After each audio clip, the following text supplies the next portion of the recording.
Welcome back to another UNC Tar Heels basketball podcast here on TarHeelIllustrated.com.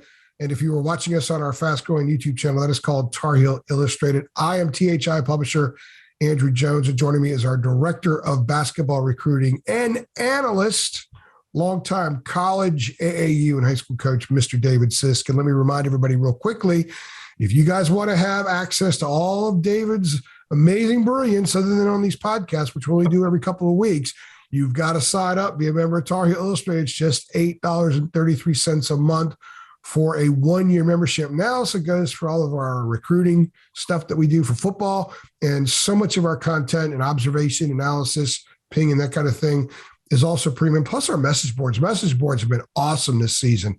There's so many really smart posters we have. So if you guys want to be involved in a smart community, a community that actually kind of respects one another, if you want to be an insider, it's just $8.33 a month. Now, David, being an insider on North Carolina basketball the last couple of weeks is kind of head spinning. Tar Heels go to Coral Gables and Winston-Salem, lose by a combined 50 points. There wasn't a lot of life to the team. They did not handle adversity well at all. They ran from it. They coiled up in a corner and basically said, kill me, right? And then they start to creep out of it with 3 wins at home last week, Virginia Tech, Boston College, kind of unimpressive, but they won when not playing well, which is something this team hadn't done up to that point. Then they looked pretty good against NC State, and then the gritty win Tuesday night at Louisville. And none of those teams are going to cut down the nets anywhere. But 4 wins in a row, winning in different ways they were winning before. And I think we're starting to see a little bit of the identity of this team surface, in part because they're basically playing 5 guys.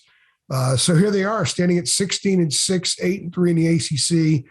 Kind of a weird couple of weeks with the blowout losses and kind of the different variety to the wins that we've seen in the last 10 days or so. So what are your thoughts since the last time we did one of these podcasts, just kind of the wild road the Tar Heels have been on?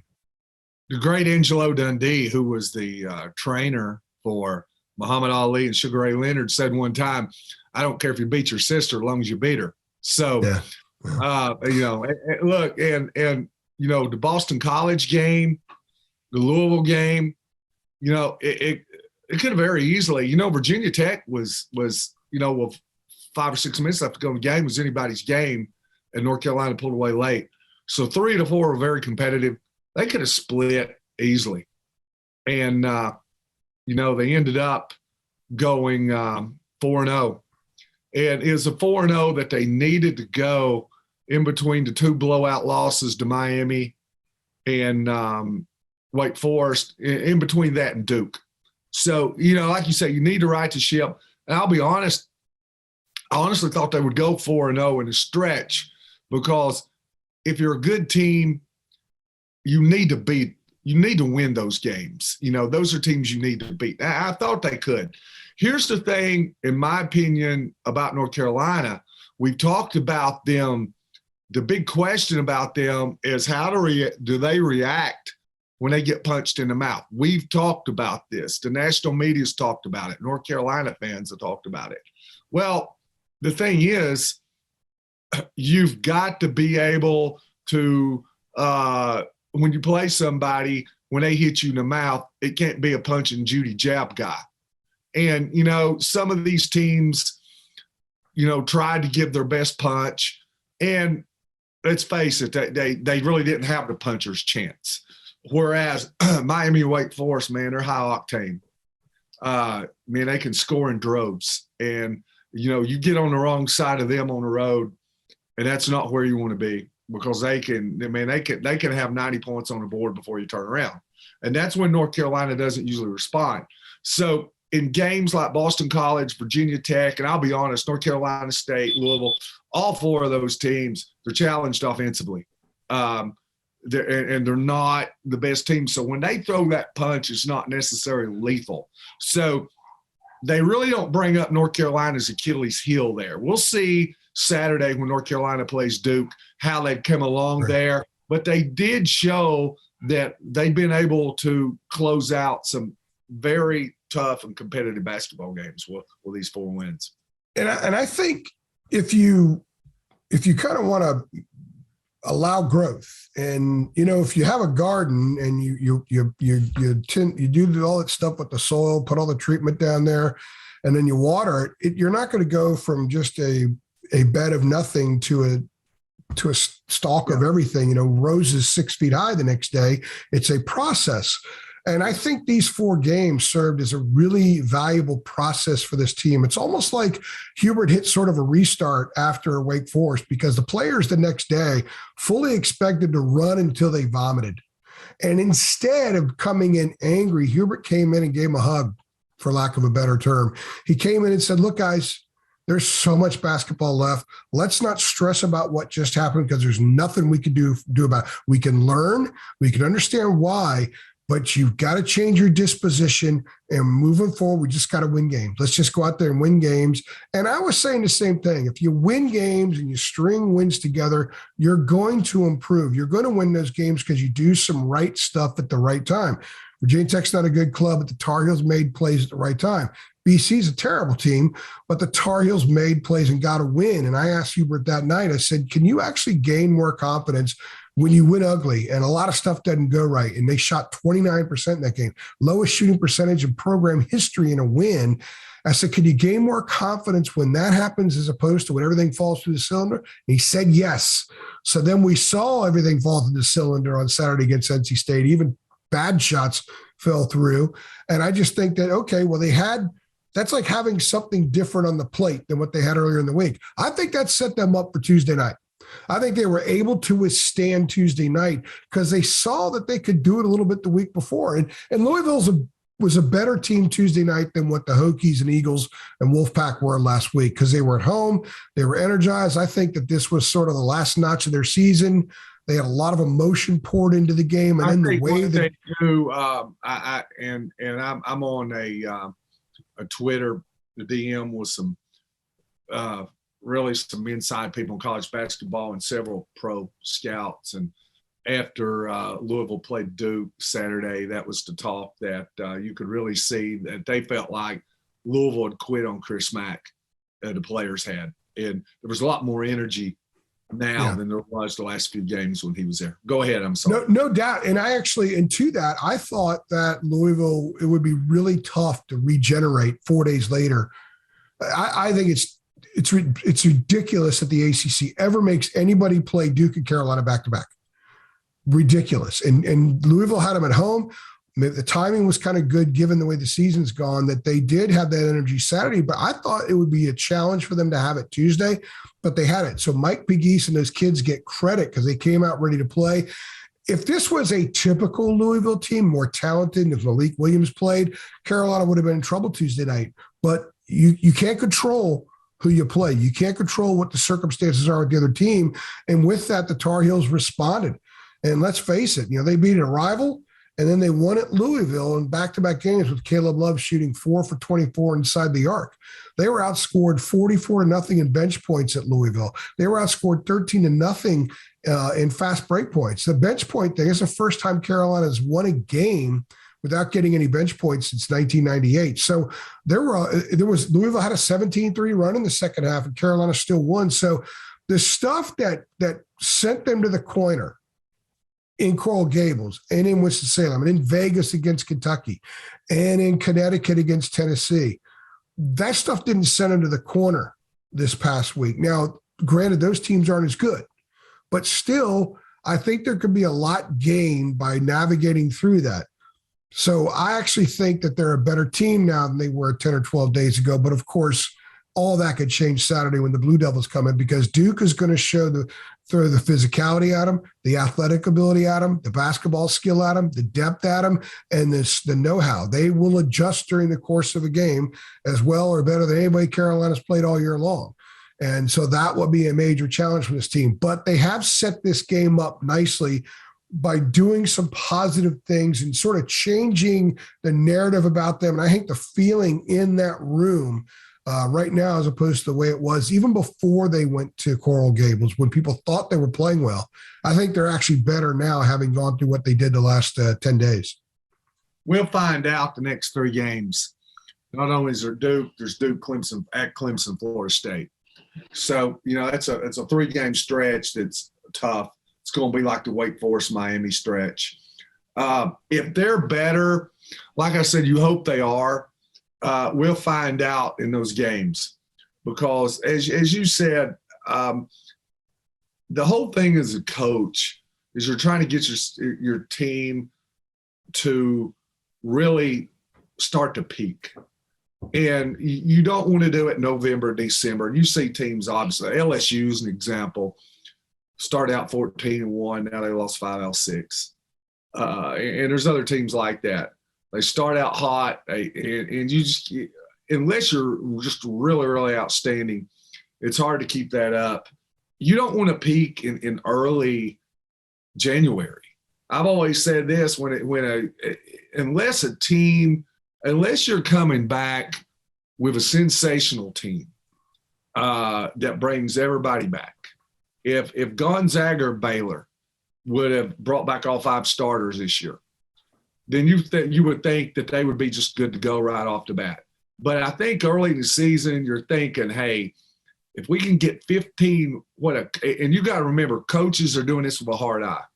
If I can get 15 good minutes in November and you pick it up, and then by the time you really start full board conference play in early January, you're saying, if I could get between 20 and 25 really good basketball minutes a game, because you understand there's going to be droughts and they're still learning each other and you're still trying to figure out the team. But I think right now, as you go into February, they're to the point closer to 30. If we could get 25 to 30 good minutes, closer, hopefully to 30. And then by the end of February, you're up where you're saying, hey, man, we hope we can get 40. So it's a progress of what the coach would consider to be good play. They've shown some of that. I think they showed more against Louisville than really what North Carolina State. And what I mean by that, all that stuff's fool's gold when you're shooting 80% from 3. And, I mean, you're shooting contested 30-footers off a dribble and making them, that'll leave us. Charles Barkley says you live by it, you die by it. Yeah. But, the stuff, winning those tough road games in a physical environment, that's what travels. So we'll see how, and obviously they want to take that mentality into Duke, into Clemson, into Florida State the next 3 games. That's where we'll see where the improvement's at. They need to be at playing well for 30 minutes to have a chance to beat Duke. And I think they need to be in the 25-minute range, the minimum, to have a chance to beat Clemson or Florida State. I would say Tuesday night, 45-minute game, they played well for about half that. But a lot of the time when they weren't playing well, it was more from an aesthetic thing, but they were showing a lot of that grit. They were doing a lot of the lunch pail things, which we hadn't really seen that much this year. So, from a checking the boxes of just straight basketball, a lot of it may have been ugly during those stretches, but they were doing some other good things. I like how they went after loose balls. I like how Manic fought and got some pretty good offensive rebounds. Armando had 22 rebounds again. He didn't have a great shooting percentage. I mean, the shooting percentage has been down in the last couple of weeks, but you get 22 boards in the KFC Yum Center against that physical group. They've always been physical. That, to me, that is huge. That's 22 rebounds that mean an awful lot, and Carolina needed every one of them. But I want to go on to something different too, because a lot of people are talking about this, and you and I haven't talked about this. We haven't done a pod in a couple of weeks since before I went to Coral Gables. But 225 minutes playing time Tuesday night at the Yum Center. Starters played 204 minutes. Mm-hmm. And really, Puff Johnson played 10, Kerwin Walton played 10, and Justin McCoy played 35 seconds. So they got the ball that they didn't expect to get the ball, and then Hubert subbed him out and put in Brady Manick because it made maybe get a 3-point shot at the end of the first half. They had the last possession of the half, so he took him out. Against NC State, Carolina was up 35 with 14.5 minutes left, and the 8th player, the 3rd sub, Dontrez Styles, did not enter the game until 6.5 minutes left, and they were up by 27. You go back last week against Boston College, the subs played 21 minutes. You go to Virginia Tech, the subs played 25 minutes. How concerned are you about the starters wearing down? And the second part to that question is, is it reached a point where people complaining about the bench playing need to understand that clearly Hubert just doesn't think he's going to get much from the bench? He's got 5 guys with Garcia gone right now and Anthony Harris unavailable the rest of the year. That's his 5. And he's going to try to steal a few minutes, but that's his 5. He just doesn't have much confidence in the bench at all. Or is he stubborn and just doesn't want to play him for whatever reason? First year coach kind of working through stuff. I wouldn't call it stubborn, like stubborn to a fault. I think you've got your philosophy. And stubborn as in fear. And I'm just advancing the different things that people are saying just to get your take on that. Some people think that he's very stubborn, or fearful rather, that he's afraid to put in a lesser player because it could cost him that game. So we have talked about how Hubert kind of coaches to win that night. Yeah. He's done a lot. He's been doing that since November. So he thinks, gosh, if I put in Kerwin Walton instead of RJ's a better player, so we're not going to be as good. I might lose. So maybe more fearful would be a better word than stubborn. Well, I know this. There's another Hall of Fame coach, it will be nameless. And that he's the same way. He's got a first round pick right now projected in the NBA draft, who I watched him tonight. Probably, I would say, in the last 10 games hasn't gotten on the floor in 8 of them. He's got a a freshman that was a 5-star. He doesn't get on the.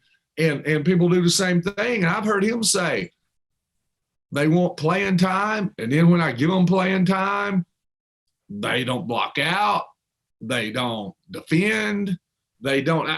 I don't know if it's a deal where you think a guy is going to lose a game for you, but a coach has a trust level. And if you've got your guys dialed, you feel like they're dialed in, the effort's there, they're trying to rebound, they're trying to sprint back on defense, they're trying to hustle, they're trying to defend, and then you put some guy in, he doesn't do it. You can't, you feel like you're kind of sabotaging. We're talking about the team trying to get better and improving. We're talking, you and I, we've just spoken for 5 minutes about the process. And that, I think that derails it. So I just think you got to play players you can trust. So I can't answer it for him. Why, how he feels the way he does. Does he trust them? Does he not? What's his reasoning? Like we've said before, Leonard Hamilton, he'll play his trainers. He'll play 20 guys. A lot of coaches are not like that. They don't want to play any more than 8. I know in high school, we go through that. Every coach goes through that. Here's the thing that sucks about coaching. Coaching's not easy. It is hard. You're trying to win and still trying to keep everybody happy. And that's the bottom line. Sometimes you've got guys who would rather play and get some playing time and lose than they would sit on the bench and win. You got mamas and daddies who'd much rather, man, I've seen them, their kids get to play and the team gets beat and they're as happy as they can be. Their kids don't get to play, the team wins, and they're the first one outside the locker room waiting on the coach. So, and I'm telling you from experience. And colleges at the ACC levels like that too. I know that for a fact. Anybody who thinks that mamas and daddies are not on the phone talking to college coaches don't understand what's going on. Yes, and it's nonstop. So, like I said, maybe he doesn't trust them. Maybe he wants to short bench. I have no problem with a guy playing 8 players. I hate to refer to Duke. But that Duke team, the one who I thought was tremendous at the turn of the century, the bunch that had Dunleavy and Boozer and Jason Williams and all those guys, they never went to the bench. Yeah. The Leitner group played 5, so and you've seen other teams do it. They just didn't sub, and they didn't wear down. So I don't. These kids are young, man. They're not going to wear down. They go AAU tournament. They'll play 4 games in one day. They're not going to wear down. One of the things about Tuesday night, in recent, even before COVID, they started moving media back further and further away from the floor. So the perspective that I used to always get when every game I covered was basically I was on the floor.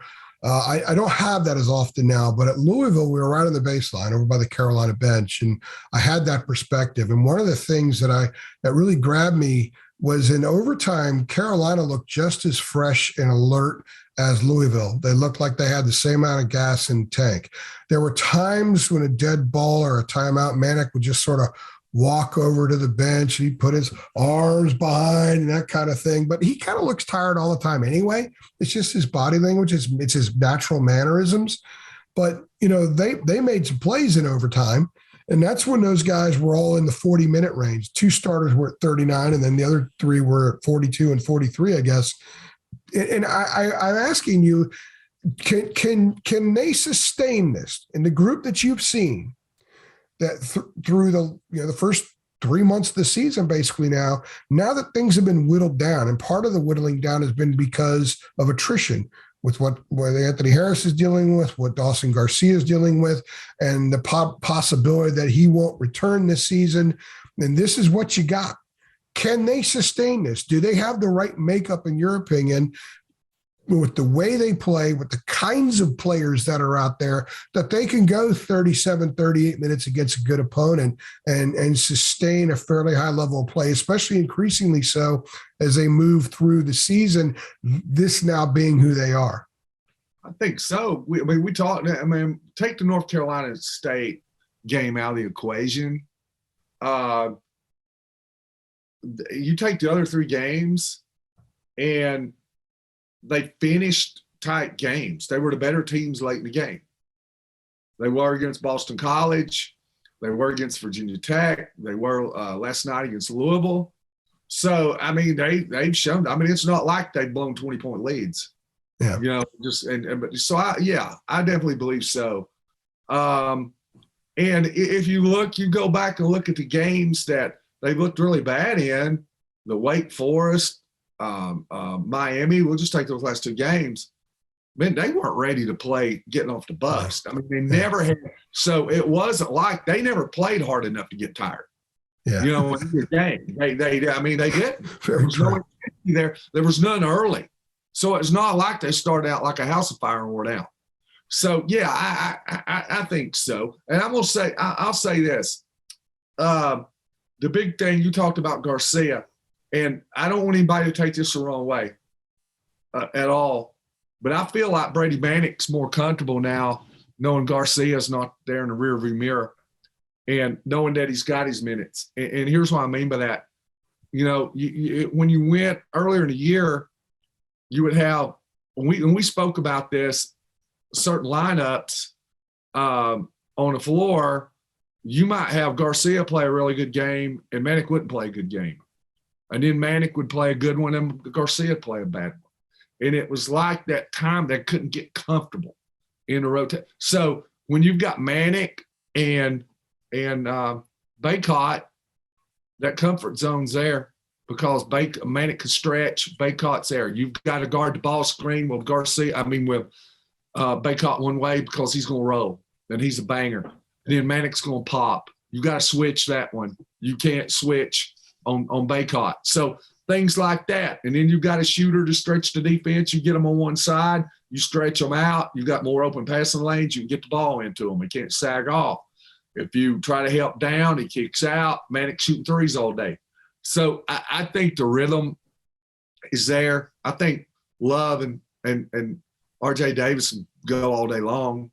Yeah, I think Leaky Black's type A personality, got a lot of energy. So, you'll have some of these guys come in for a couple of minutes. Puff Johnson's come in. He's played a little bit. He's helped him.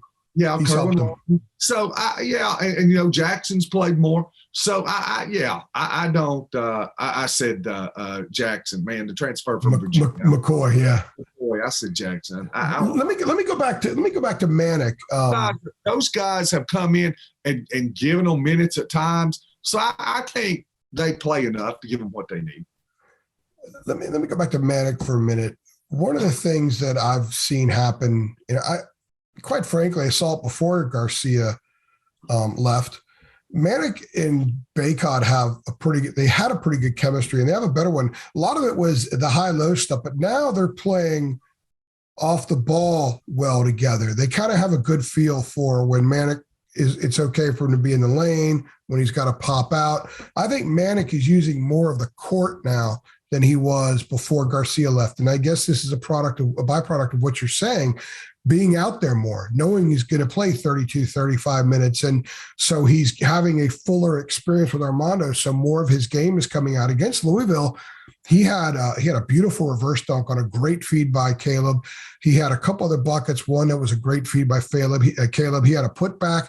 He had a nice little move in the lane where he got the defender on his hip and went up and sort of had old man's game off the glass. 4 buckets in the paint. Plus he had the threes. He was forcing Louisville to defend him everywhere. And as I've noted a couple times recently, we're seeing him hit the 3, 4, and one time even the 5 mark in assists in games. And he wasn't doing that at Oklahoma with any kind of regularity. I think we're seeing more of his game come out, and it takes less pressure off Carolina to get a big offensive night from Armando. They can get a quality offensive night from him, but not a great one, and win games. Before, I think that they sometimes needed to have Armando do a lot in order to have a chance, or the guards just go off. But what's fascinating is they've won these 4 games. They haven't been a great shooting team other than NC State, and especially the guards. They've had a lot of struggles, and even against Louisville, they kind of went back to pounding the ball on the floor and forgetting everybody else was out there. They went back into that a little bit, but they still managed to win, and a big part of it is Brady Manek's comfort on the floor. We're seeing Manek use a lot more spots to get his buckets and to get his shots, and I think that that's actually made them a better team these last 4 games. Yeah, and I complimentary is the word that I use. And, it's like a football team, you're not going to have Odell Beckham Jr. or the Rams playing the slot. Cooper Kupp's got that look, and teams, these teams that players, they complement each other. Yeah. So when I look at Manek and I look at Bacot, I mean, they would complement each other's games. So if you've just got a war horse in there like Bacot, big, physical, what would you want around him at the 4 spot? Do you want another guy, clogging a lane or something? What do you want? No, you want a guy stretching. So you're talking about a stretch guy. Like I said, it pulls the defense out. You can't help. It pulls them away from the big. So, all that's it's just a perfect complement. If you're Manek, what kind of 5 do you want? Well, you want a guy like Bacot. You don't, So they, like I said, they work well together. Another thing I've noticed too about Brady recently, and really last night, because I was right down there on the floor and I could just see a lot more of the stuff you don't get to see as much of when you're further away. He's communicating on the floor a lot more. On offense, he's kind of pointing where guys are supposed to be, and he's kind of, I wouldn't say he's taking charge out there because that's a guard's job, but there's a lot of communication going on. On defense, there were times last night where the defense wasn't communicating at all, but there were also times when they were. And when they were communicating, I always heard Brady's voice. And I'm not sure he barked as much a month and a half ago, when they were in Las Vegas. I don't know if I ever heard his voice, and I was on the baseline for that one as well. So he is now. I think his comfort is a big part of this team's growth. And if you look in the last 4 games, Bacot and Manek have taken exactly 100 shots between them. And Bacot has taken 54. Manek's taken 46. If my public school's math's correct, that means Bacot shot 54% of his shots, and of that group, Manek shot 46%. Now, I may be wrong. That's a good job, David. So you can see there, it's not a one-trick pony where one guy's feeding the other. I mean, 54, 46, pretty close. So they're both getting shots, and they're both complementing and helping each other play to their strengths. You have often described Caleb Love as a guy that needs to shoot to score, and that's obvious when people see it on the surface. The last 4 games, Manek 15.8 points per game, Bacot 19.5. Yeah. So they're both heavily involved. Manic shooting 50% from the field, 50% from three. 28 of his 46 shots the last 4 games have been threes. One thing I want to say before we get to the guards, I wouldn't want this to pass by. You and I have probably spoken about the Hubert Davis press conference more than any other conversation that we've spoken about since I've been working for you. We've been together 18 months now. I know we've had probably 2 phone conversations for 30 to 45 minutes, numerous texts, thing we've spoken about. And the one reason I want to bring this up now, because Baycott was a big part of that. And the one thing that I'm watching now, and if somebody's watching this and they're saying, okay, what should I look for when North Carolina plays? Hubert made the point after the Wake Forest debacle. He said, here's the thing. We are a jump shooting team. We're a jump shooting team. And we'll get more into this. But he said 2 things have got to happen. We've got to make outside shots. We got to shoot well from the outside. And we'll talk about that in a minute. He said, but Armando Baycott has got to be dominant inside, or score around the rim. These other guys are going to shoot outside. He's got to score. He's got to be our guy to score at the rim inside. That's the 2 things. Baycott dominate, us make outside shots. Baycott has only shot in those 4 games 38.9%. Yeah. And I go back, he's had the wrist taped and the hand. You may know more what's wrong with that now, but the right hand.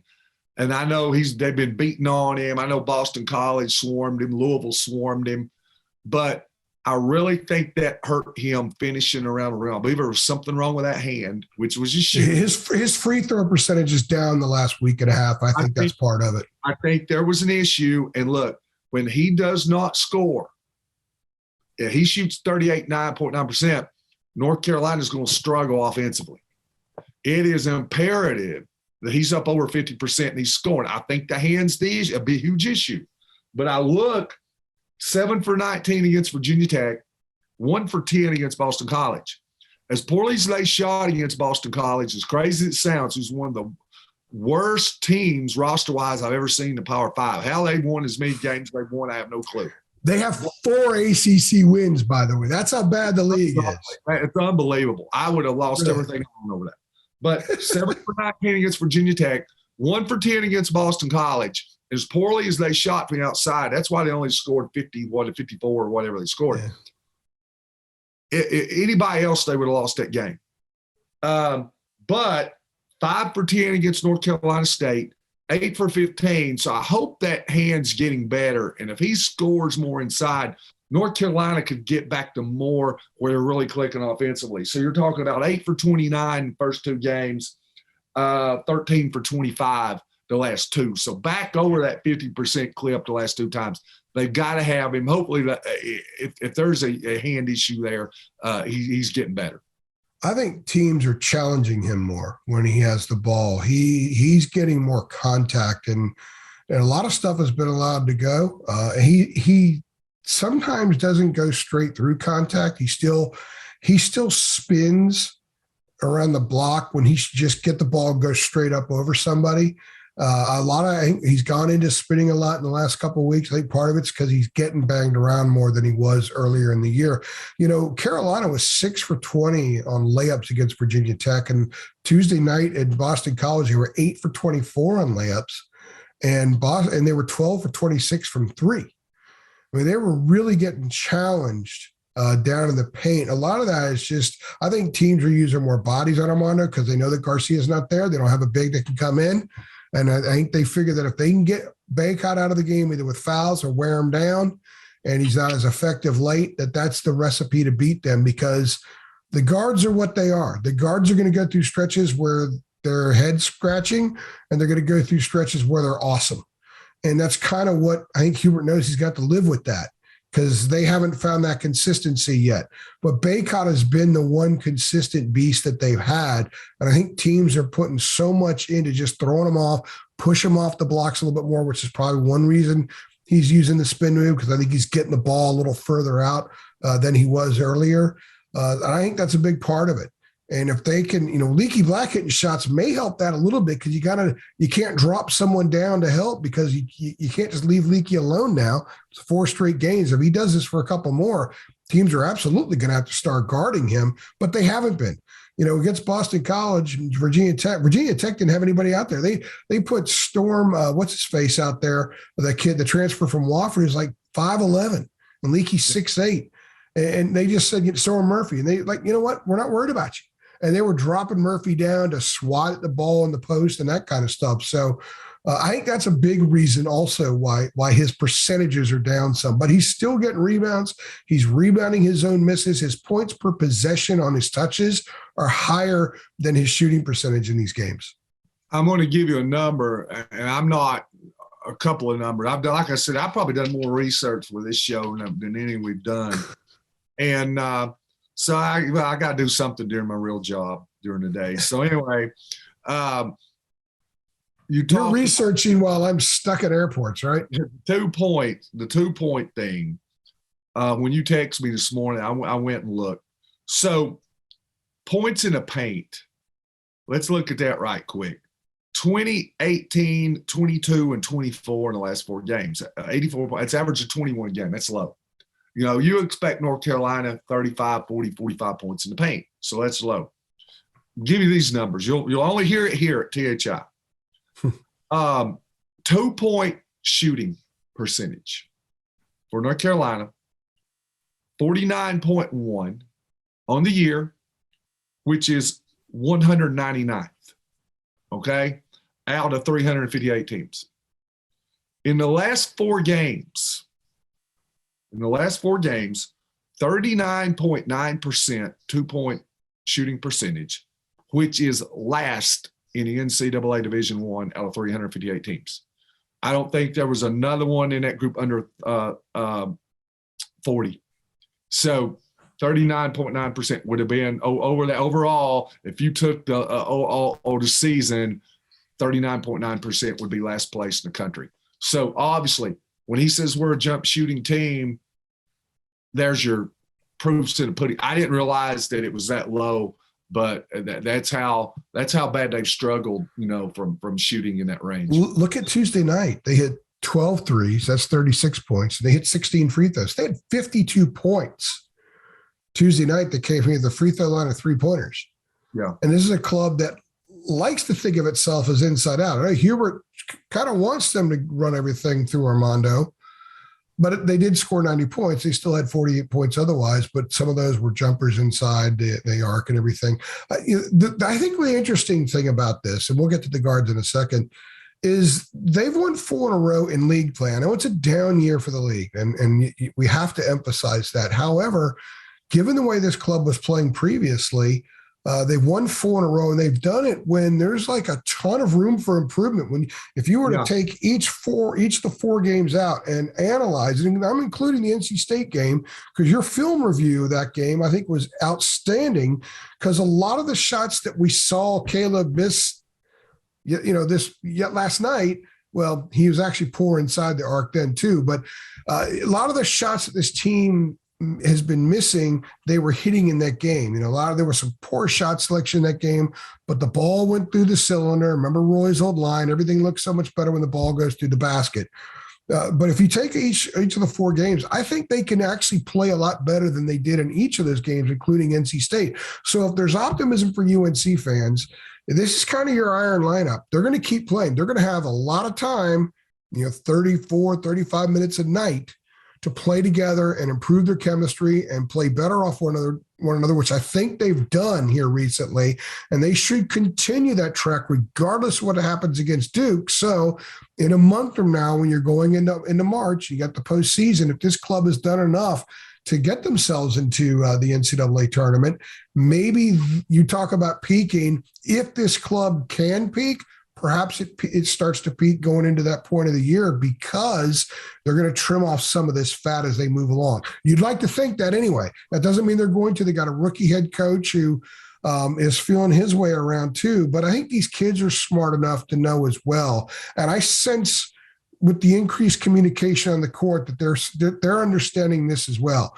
They recognize, okay, this is a bad moment. This is a good moment. When earlier in the year, they seem kind of unfazed by both. I think the dialed in process has been there more, and that's what lends itself to guys fully understanding in mid possession whether this is a good possession or bad possession on either end of the floor. To me, that's some growth, and they're going to have a lot more of it because they can be a lot better than they've been in these 4 games. And people may disagree with me, and that's okay. But they've beaten the teams they're supposed to beat, and they've lost to the teams that they're supposed to lose to. And people may say, well, why in the world would you say they're not supposed to beat Wake Forest or they're not supposed to beat Miami? I know that's probably a backhand, But what I mean is those are tough games on the road. So you can understand it, very close games spread-wise. And we know Kentucky, Tennessee, Purdue, those teams are really, really good. But here's what I'm saying. The teams where there's no doubt, they're not supposed to lose to North Carolina State. They're not supposed to lose to Boston College, to Virginia Tech, to those teams. They've not lost to any of those teams.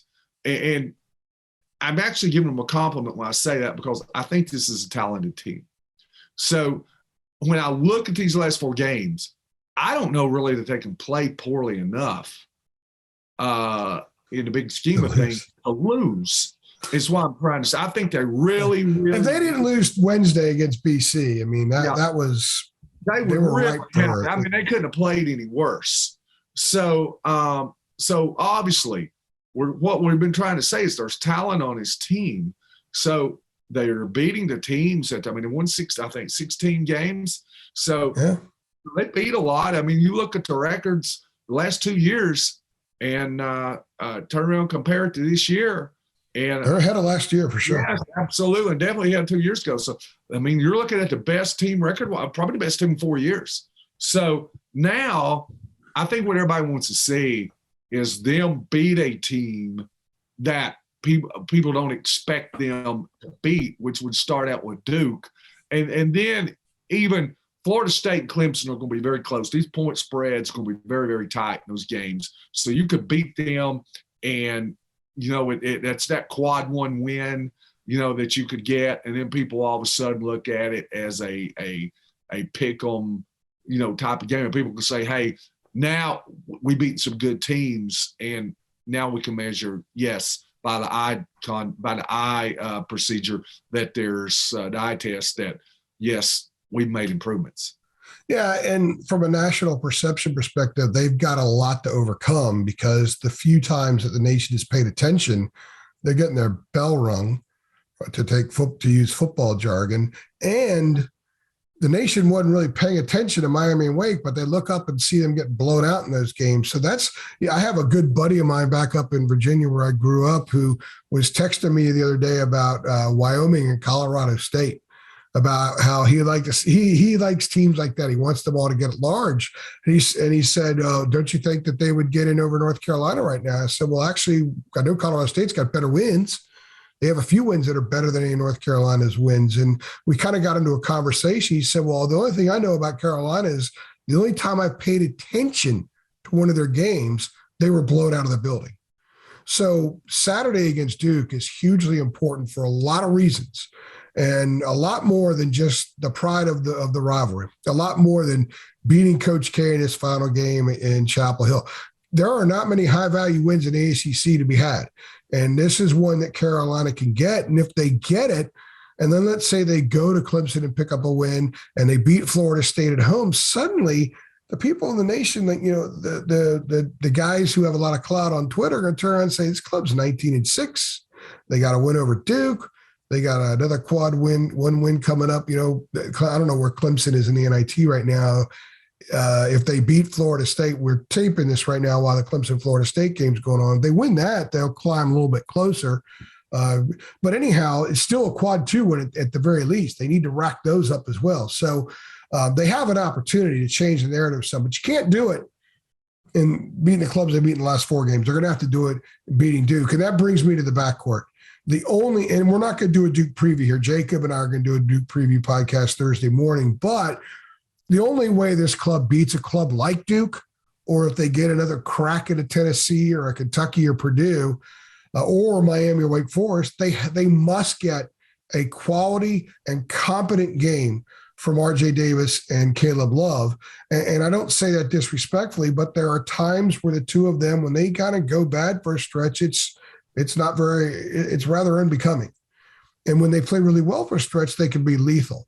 So what are your thoughts on where those two are as a combo in the backcourt 22 games into the season, and maybe something you've seen of late that's either greater concern or gives you a little bit more reason that Carolina fans should be optimistic about the direction those two are headed?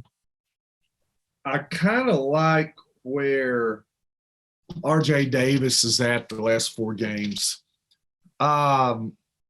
He's averaging 15.8 points per game, 14 assists, 8 turnovers.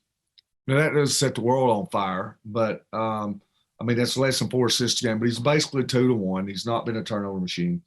But if you look at his shooting, 46.3% overall, 19 for 41, 9 for 21 from 3, 42.9%, 84.2% from the field. And when I look at him, he had more shots last night, but you kind of know where 9 shots against Virginia Tech, 9 against Boston College, 8 against North Carolina State.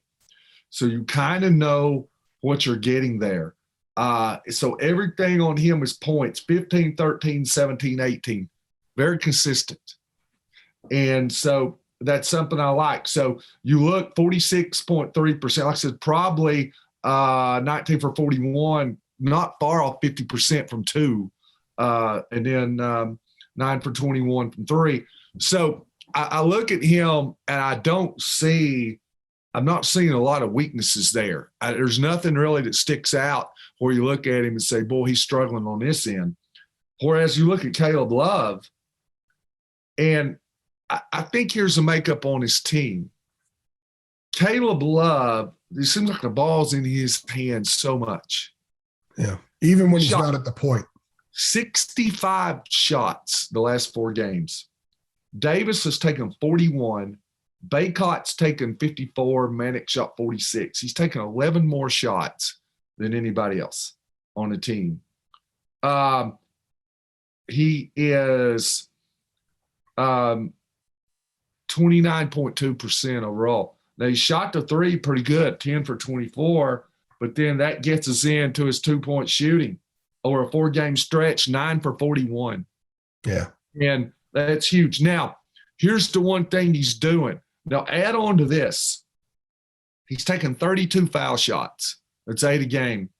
In the last 4 games, RJ's taken 19. Baycott's taken 21. Manic's only taken 5. So you count that, how many more times he's getting to the line, and that tells you more, again, how many more touches, how many more of the shots he's getting. Now, if he is struggling from 2, which he is getting to the line, and he's making 84.4% of his foul shots. So I don't know. I think it's more half empty than half full, but he is drawing fouls. So if I am, and he's got 18 also, he's got 18 assists and 8 turnovers. So he's better than 2-to-1 ratio there. If I am Coach K, if I'm Brad Brownell, if I'm Leonard Hamilton, these next couple games, I'm saying, all right, here's the deal, man. You got to run these shooters off a line, and you can't, and especially with Caleb Love, you can't foul him. Do not foul him. Run him off the line and see if he can finish. We're going to take away Baycott. You just stay big. You stay straight up. You don't try to block his shots. You don't try to run along beside him and bump him. You just stay big. You make him score over him. Do not foul him. So run him off the line. Baycott, it is what it is in there. We're not going to help off and double and give these guys shots. We'll let Baycott score a little bit, but we're not going to put Caleb Love on the foul line. So I just think in that whole term of things, and that's the thing I'm looking at with his team, where Hubert says we're jump shooters, a jump shooting team. So I go back to the North Carolina State film review that you liked. Here's the thing. Yes, that's okay, shoot the ball, but let's be more efficient. Let's not come down and have these possessions where there's one pass, no passes, and we're firing up 25-footers off, 3 or 4 dribbles. We're just beating the ball on the ground and shooting 25-footer. And when it goes in, it looks great, and the crowd just erupts, but it's fool's gold. Yep. When it doesn't go in, you got Wake Forest, you got Miami, you got Tennessee, you got Kentucky, you got Notre Dame. So you've got to, and the thing, we'll see if they get better. You've got to get more. If Caleb Love takes the most shots on the team, that's fine. But it needs to be within the confines of the offense. And I'm not here blasting him, okay? Yeah. I'm just saying he's talented. He's very talented, but that is the maturation process, and every player has to have it, just not him. That's the maturation process that we need to see. I've heard coaches say before that a bad shot is like a turnover, especially if you don't rebound a missed bad shot. Caleb's had the 8 turnovers in the 4 games that you mentioned, but some of us were talking on press row last night about the kinds of shots he's taken when he gets in the lane. It looks to me like he's going to these floaters where he's not going to the basket. He's almost going, like the basket's here and he's kind of going by the side like that. He's putting these, goes off the wrong foot, and these awkward looking floaters and runners just trying to get something up to the rim. I would imagine that they understand, and certainly Roy preached it. Look, get the ball up there. We got offensive rebounders. Last year, Roy's last year, a missed shot was their best offensive play a lot of times because they were so good at getting that stuff and putting it back in, and they were scoring off of it. They're not scoring as much off offensive rebounds this year. They're grabbing them, but they're not scoring as much off of them. So when they shoot so many Caleb's here, they shoot so many threes, you get longer kicks. But it's the runners though in the lane. When they had the bigs and they're running, and we talked about it, they can't get the ball. You can't drive it because you got 500 pounds of post player down there on each block. And they didn't shoot threes much. They couldn't drive it. So when you missed, there were short misses. The bigs are just, pounding people down in there. And they could get these putbacks where now you've got all these threes, so they're longer kicks. Well, that's kind of what I was getting to with these floaters. When RJ gets in the lane, he's the smallest guy going in there, and sometimes his stuff just gets smacked. I mean, that's what happened at the end of regulation Tuesday night. But he makes a beeline for the basket. He goes to the rim. Caleb's shooting these kind of awkward floaters and stuff. He's not going right to the rim every time. Maybe I'm wrong on this, but it seems like this has been a diversion in his game in the last few weeks, and he's not getting to the rim as much, and he sort of changed some of the stuff that he's getting up in the lane. And if you see the decrease in shooting percentage inside the arc, that may have something to do with it. What is your take on that? Are you okay with a guy getting in there and putting all that kind of stuff up and just shooting it? Figure he's going to get hot. I kind of tend to think, David, that when you get in the lane, if you have a really nice touch, you have an opportunity to score in a lot of the baskets. But if you don't and you're shooting awkwardly, the degree of difficulty is so high that it doesn't appear to be supremely high percentage opportunities to me. I watch NBA guards all the time. I'm watching guards this year, Auburn's guards, Xavier Wheeler. I watched Scottie Pippen Jr. tonight for Vanderbilt. They get in the lane, they prod. You remember how Steve Nash used to do? He dribble down one side lane, go under the bucket, and dribble out the other side. Yeah. He'd dribble underneath the bucket, never shoot. He's just trying to look and couldn't find anybody to pass it to in there or an angle. He'd dribble back out.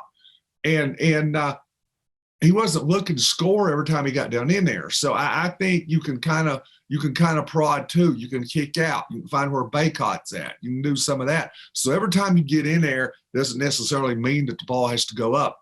But I'll tell you one other thing too, and this kind of complements your point.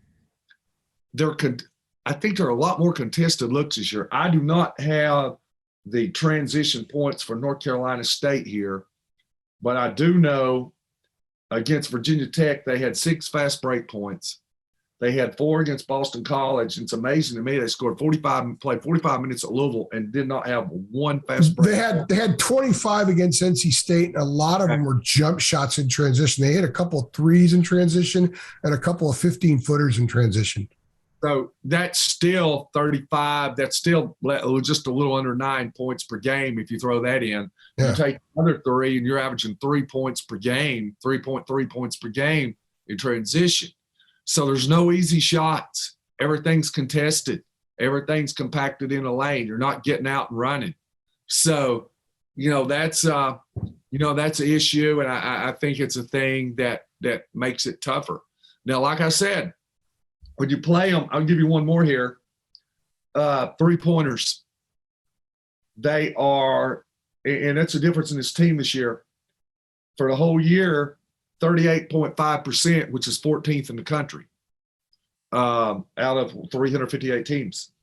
In the last 2 games, the last 4 games rather, 47.6% from 3 in the last 4 games, in the last 4 wins, which would be second in the country, only behind Purdue. So, like you said, when they're shooting well from the 3, and Baycott's scoring, they win. That's the thing as a fan. That's the thing you need to look for. Not the number of threes and volume, how many they shoot. What do they make? Because they don't score well from 2, so they're going to have to make a lot of shots from out there. Now, one thing on the drive, too, like we said, even with Caleb, they're drawing fouls. 14.5 foul shots per game that they make. That's 63rd in the country overall. But the last 4 games, they've shot 17, made 17 per game, not shot, made 17, which would put them in the top 5 in the nation. So you can see they're getting to the line, even though they're missing, they're getting to the line now. But it's still 3 dominant, and then getting the ball inside to their big. So it's Love making a 3, RJ making a 3, Manick making a 3, and even Leakey making the 3 the last couple of games, and then getting the ball inside and letting Baycott work around the rim. That's what they do well. That's what they got to do to win. So people don't think I'm being critical of Caleb. It was just an observation. I will say this. He had a couple of drives and dishes in Louisville that were beautiful.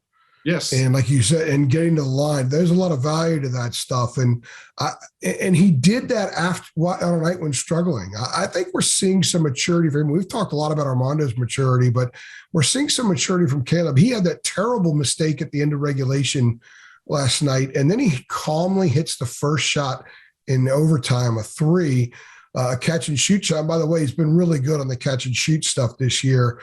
But there were segments of the game in which he was outstanding. He didn't let the bad moments get to him.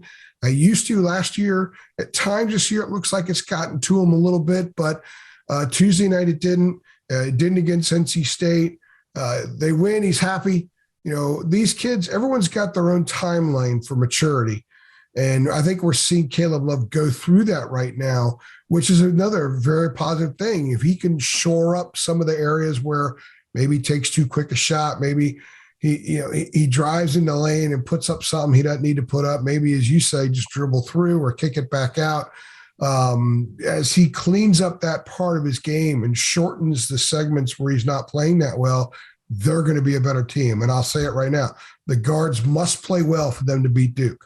If you get RJ and Caleb playing well and Armando at least gives you, an average Armando game, and then you get something from Brady, that's how they beat a team like that.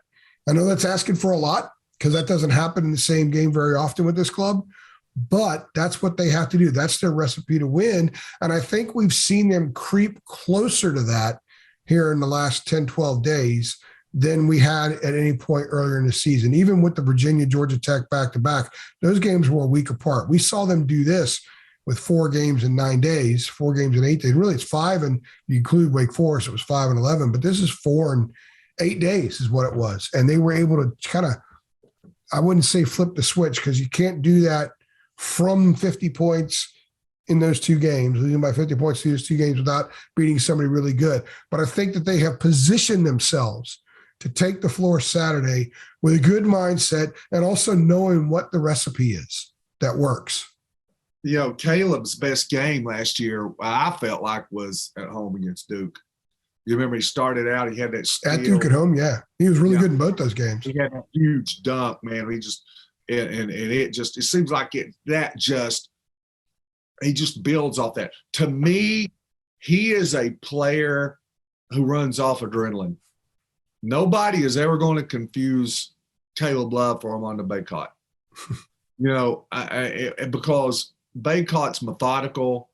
Love just the big plays and all. He likes the high degree of difficulty, and sometimes that's a challenge because he's got to curtail that, and he's got to work. Like I said, within the flow, and he's not scared of the moment, and he's not scared to make the big play. I think he likes the tough play. He'd rather make the tough play than the easy play, but like I said, that's not winning. The winning basketball is make as many easy plays as you can make and play the strength. So that's what he's got to do. And his ceiling is so high.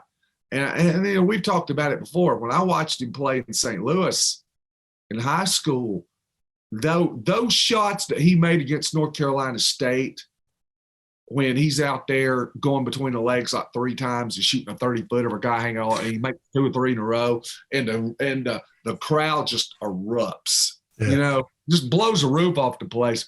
And who wouldn't like that? Yeah, but of course. It's going, and then he wants more of it. Man, I got to have another hit. I got to have more. So, but that's what he did in high school. Yeah, he's a heat check guy. He was out there just making his high degree of difficulty of scores. His ceiling so high.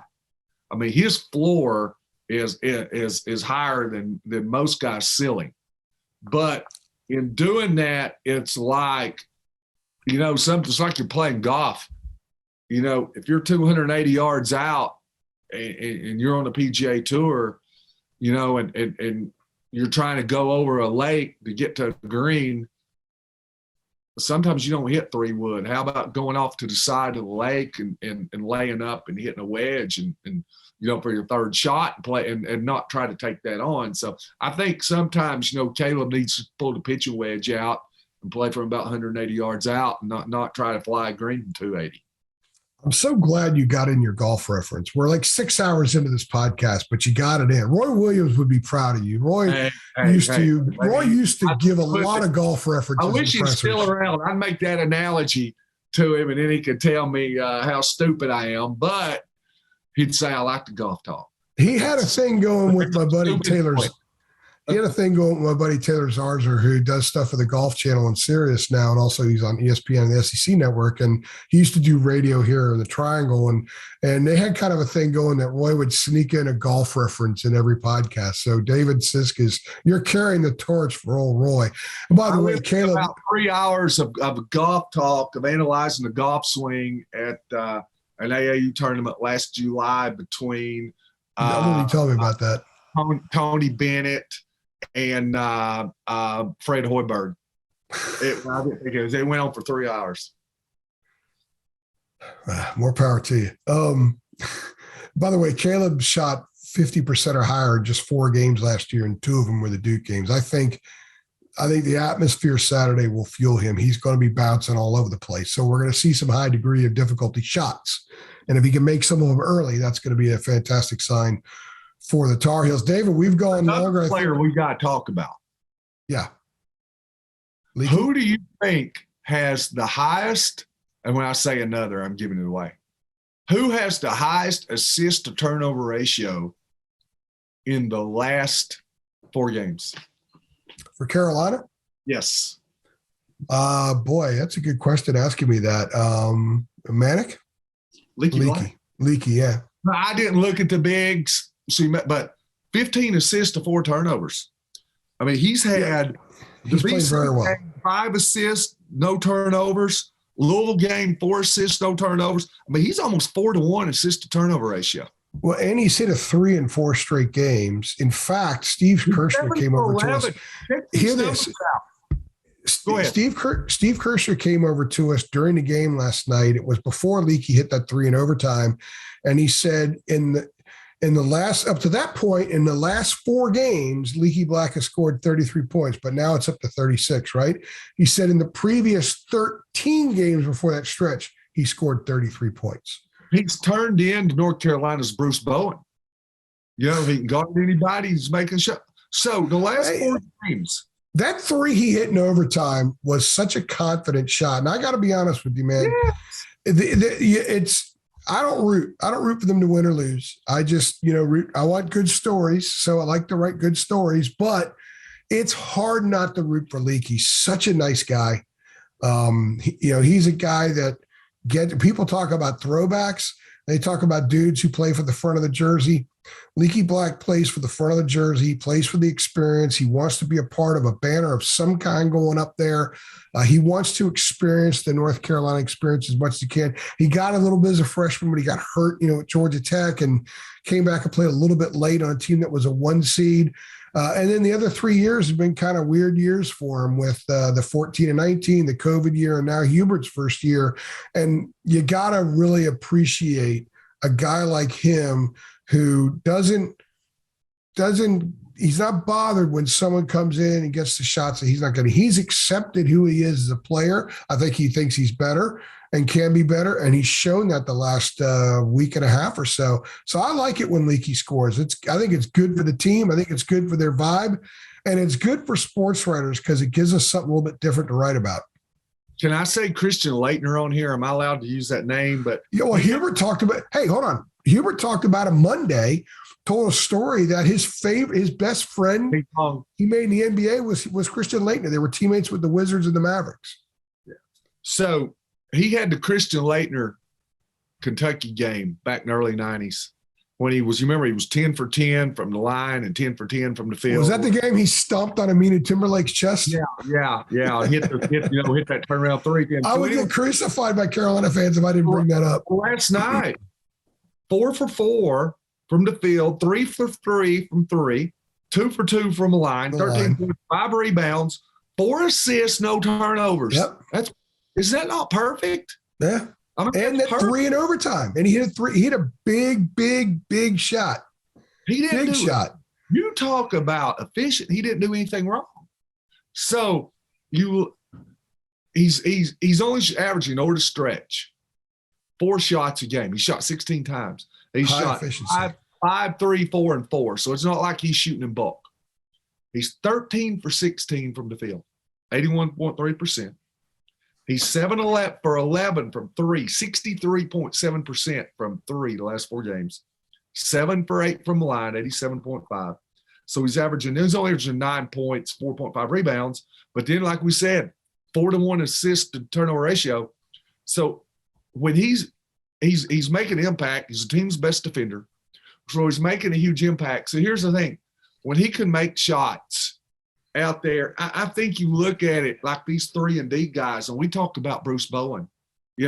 Bruce Bowen could guard anybody. He was San Antonio's stopper, but then he'd always hit those big shots. He didn't shoot much, but he always ended up hitting some big 3-pointer in a crucial playoff game, like with 1 or 2 minutes left. So Leaky's kind of that guy. And here's the thing.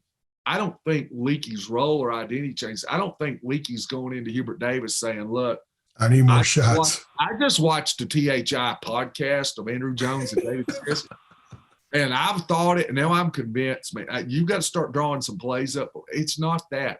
He knows. I think he embraces it, and I think that's why you like guys like that.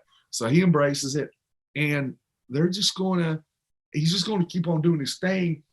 But if he starts making shots, you think about it. What if Leaky Black can knock down 2 more threes a game? 2 threes a game. What he's done the last 4 games, Hubert will take that, stuff it in his back pocket, and run the rest of the way. And by the way, there are about 4,677 better things Leaky Black has to do than to watch one of these podcasts. So he's not watching. You never know. Those guys are one. You know what they're doing today? They're all sleeping probably. Went to class and slept because they had the day off, and I'm sure those guys are tired.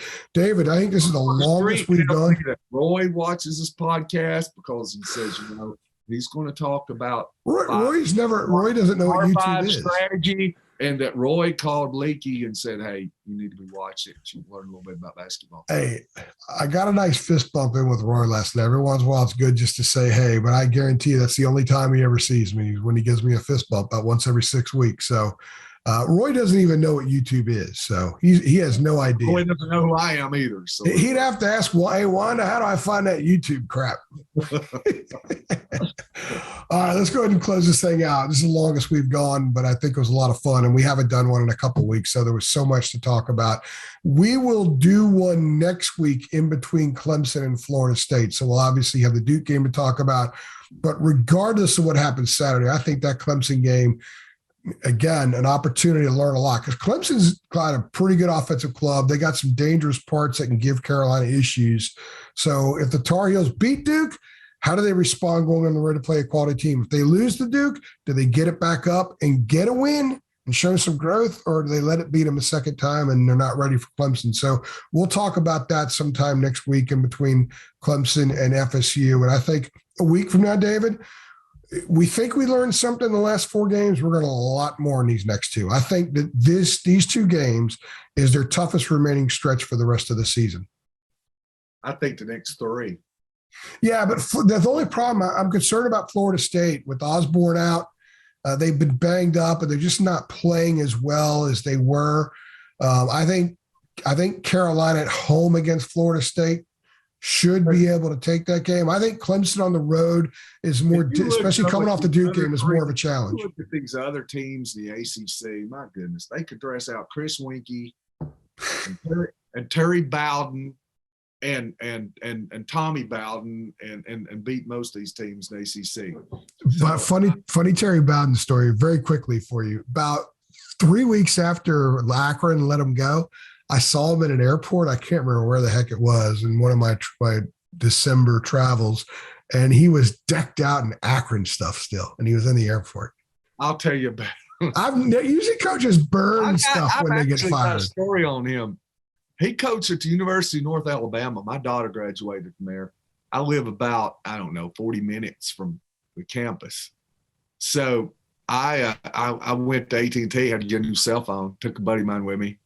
So we go over to Chili's. UNA football staff's in there. It's like July, August. How long ago was this?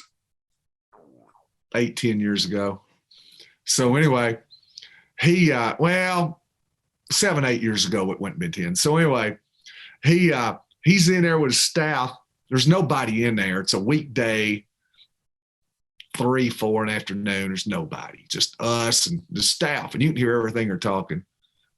He's going on about, evidently he really had an axe to grind with Auburn, wherever. So you can hear him all over the place. He's talking about Auburn's $180,000 quarterback. So it's like, yeah, that's it. From $180,000 quarterback, and he would not let it go. So I'm like, man, I'd say I'd like to had a video of that one and put it up, but man, it was. Of course, I don't know if he was what he was talking about, or he was just bitter or what. But he was he wasn't going to let that one go. I have a Bobby Bowden story. I'll save it for another pod. But I did a TV show with Tommy Bowden when I was at Fox. It was the new college football show. It was Tommy Bowden, James Bates, and I was the ACC guy. I came on, did an ACC segment every week. And so that's my Tommy Bowden connection. I covered him a little bit at Clemson. 10 minutes from James Bates, believe it or not. Really? Interesting guy. Yeah. Interesting stuff. Well, hey, we both have Terry Bowden stories. That's phenomenal, isn't it? Yes. All right. He's David.